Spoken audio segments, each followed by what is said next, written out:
নমস্কার, আমি স্বর্ণা রায়চৌধুরী। আমি শিলিগুড়ি থেকে বলছি।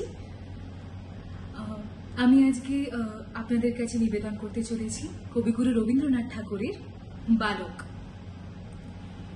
বয়স তখন ছিল কাঁচা, হালকা দেহখানা ছিল পাখির মতো, শুধু ছিল না তার ডানা।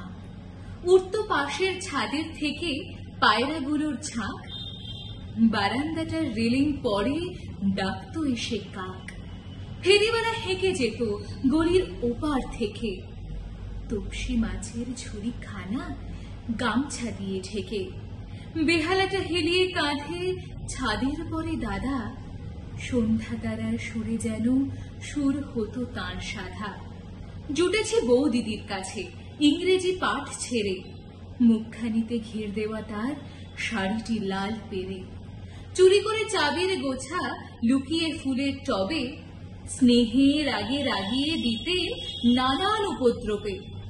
কঙ্কালে চাটুজ্জে হঠাৎ জুটত সন্ধ্যা হলে, বাঁ হাতে তার থেলো হুঁকো চাদর কাঁধে ঝোলে। দ্রুত লয়ে আউড়ে যেত লব কুশের ছড়া, থাকতো আমার খাতা লেখা, পড়ে থাকতো পড়া। মনে মনে ইচ্ছে হতো যদি কোনো ছলে ভর্তি হওয়া সহজ হতো এই পাঁচালির দলে। ভাবনা মাথায় চাপত নাকো ক্লাসে ওঠার দায়, গান শুনিয়ে চলে যেতুম নতুন নতুন গায়ে।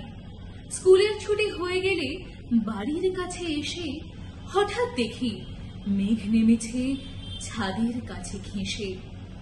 আকাশ ভেঙে বৃষ্টি নামে, রাস্তা ভাসে জলে, ঐরাবতের সুর দেখা দেয় জল ঢালা সব নলে। অন্ধকারে শোনা যেত রিমঝিমিনি ধারা, রাজপুত্র তেপান্তরে কোথা সে পথ হারা।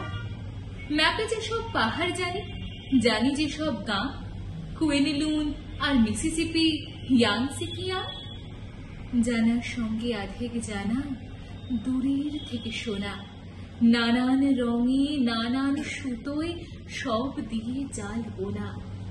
নানান রকম ধ্বনির সঙ্গে নানান চলাফেরা, সব দিয়ে এক হালকা জগৎ মন দিয়ে মোর ঘেরা। ভাবনাগুলো তারই মধ্যে ফিরত থাকি থাকি, বাণীর জলে শ্যাওলা যেমন মেঘের তলে পাখি। ধন্যবাদ।